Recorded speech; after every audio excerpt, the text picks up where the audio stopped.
Di ruang pribadi ibu kandung Jenna yang bernama Jaekyung, ia sengaja menghilangkan kesadarannya dengan seharian minum agar masalah ini terlupakan. Karena tepat hari ini ia mengajukan cerai dan melepaskan semuanya. Ketika ingin meminumnya lagi, ia terjatuh dan Jenna segera menolongnya. Di rumah, Hye-in mencoba akrab dengan sang ayah dan meminta uang $8.000 untuk kebutuhan sekolahnya. Namun uang sebanyak itu mustahil bagi sang ayah miliki. Bahkan sampai adiknya marah, uang mingguannya aja cuma $80.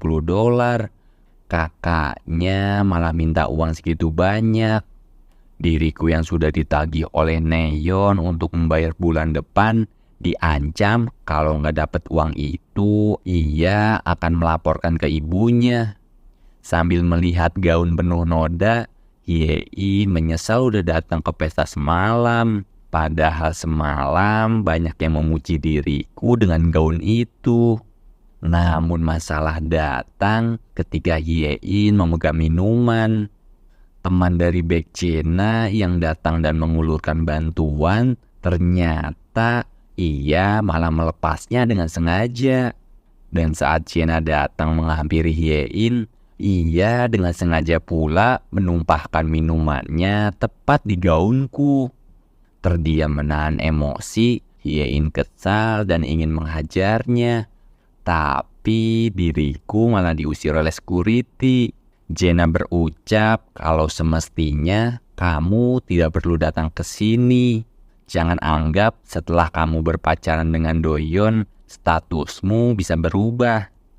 Di dalam mobil, Jenna diberi kabar kalau ibunya sekarang sudah lebih baik dan kamarnya yang berantakan sudah dirapihkan. Jenna justru marah gak suka ruangan itu dibersihkan.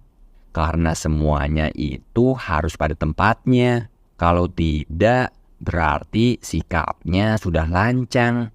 Ia meminta kalau orang yang merapikan itu segera dipecat. Di meja Nayeon, ia bertemu oleh Jenna sedang membicarakan Hye-in. Setelah itu, Doyeon pun datang protes karena sudah berlebihan di pesta semalam. Doyeon pun memperingati Jenna buat jangan ngebully Hye-in lagi. Baek Jenna yang sudah mengenal Doyeon sejak kecil tahu kalau yang sebenarnya dia sukai itu adalah Hye-in. Entah faktor nama atau penampilan ngebuat sekarang malah ngejar Hye-in. Jenna nggak mau kalau Doyeon berakhir seperti ibunya. Karena sejatinya orang miskin kayak mereka hanya memanfaatkan kita sebagai batu loncatan. Terlebih lagi, Doyeon itu nggak tahu diri Hye-in yang sesungguhnya. Sedangkan berlian yang lain semuanya tahu. Di malam hari, Somang melihat postingan Hye-in yang ngebuat masalah dan menertawakannya. Saat ingin pergi, Somang melihat seseorang yang mirip dengan Hye-in ingin menghampiri pria mencurigakan. Somang pun langsung menghentikan mereka, berpikir kalau Hye-in ingin menjual diri. Kemudian calon pembeli itu ngejelasin kalau sepatu yang dijual itu masih sangatlah bagus dan cocok untuk hadiah pacarnya. Setelah mengacau, Somang pun mengejar Hye-in. Aku kesal kepada Somang lantaran keberatan harus memberi diskon $50 akibat ulah Somang. Dan yang lebih parahnya, Hye-in masih tetap harus mencari $8.000 untuk mengganti gaun mewah itu. Somang pun menawari sedikit bantuan, yaitu untuk mengantar pulang Hye-in. Mulai dari sini, mereka pun saling bercerita tentang kehidupan masing-masing. Sesampainya di kamar, Hye-in kembali mencari penghasilan tambahan, mulai dari pekerja harian sampai menjual barang-barang lainnya. Keesokan paginya, Hye-in dipanggil ke ruang guru karena sudah mendapat penawaran beasiswa untuk musim depan. Namun ketika menuju kelasnya, ia langsung dirundung oleh murid satu sekolah. Dan lagi bertemu oleh Baek Jena. Ia menyinggung Hyein, apa kamu sudah tahu diri dari statusmu sekarang? Dengan menentang balik, aku justru heran kenapa berlian sepertimu yang punya segalanya menghabiskan tenaga buat orang sepertiku yang gak punya apa-apa. Kalau aku ini hama, seharusnya kamu tidak akan memberi waktumu.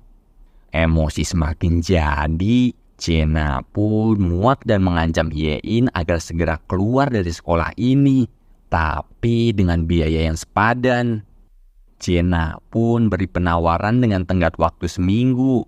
Gimana kalau aku yang bayar gaunnya saja? Tapi mulai sekarang juga kamu segera keluar dari sekolah. Semisal Hyein keluar lebih cepat, ia akan dapat bayaran tambahan yang besar. Sepulang sekolah, ia ngingetin lagi kepadaku kalau lebih cepat lebih baik. Setelah itu, Doyon pun datang memberi tumpangan. Dan di dalam mobil, Doyon bertanya kenapa Hyein datang ke pesta. Tempat itu bukanlah tempatmu. Kenapa kamu memberi kesempatan orang lain untuk membuli dirimu sendiri? Di sekolah ini, orang sepertimu itu cukup bersembunyi dan menghindar dari orang-orang. Kemudian, Doyon menanyakan kembali siapa pelaku yang ingin mencelakakan Hyein. Apakah dia adalah orang yang kukenal?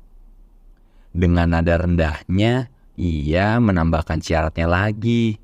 Jika Doyon meminjamiku uang, maka aku akan menceritakan siapa pelakunya. Merasa makin dipermainkan, ia pun emosi tak tertahankan. Ternyata hanya nama saja yang mirip. Soal akhlak itu beda jauh terbalik dibandingkan dengan Hyein. Setelah tahu sikap Doyon yang gak bakal minjemin duit, Hyein turun dan bilang kalau kasus ini sebenarnya adalah rahasiaku dengan ayahmu. Tapi terpaksa aku bilang sekarang. Aslinya aku gak melihat wajah pelaku dengan jelas, hanya siluet pelakunya saja. Intinya dia adalah perempuan. Membalik perkataan Doyon, kalau murid sepertiku ini cukup diam saja. Lalu kenapa Hyein bisa berakhir seperti itu? Kenapa 6 berlian sepertimu gak bisa melindungi sang gadis pujaan hati? Ujin bertanya, kenapa Jena dan Doyon sekarang bertengkar lagi? Apa karena masalah Hyein? Atau ada yang lain? Lalu, seberapa banyak kamu tahu rahasia itu? Yulhi pun tiba-tiba datang. Dan di ruang seni, Hyein diajak oleh Siun untuk makan bersama. Merasa bersyukur karena punya teman sebaik Siun di sekolah ini, Siun lantas bertanya tentang masalah gaun di pesta semalam. Apakah dirimu mau menuruti perkataan Jena, yaitu keluar dari sekolah ini? Di tengah ceritanya, Siun memotong dan ngasih solusi agar Hyein gak keluar dari sekolah ini dan mengikuti arahan yang kuberikan.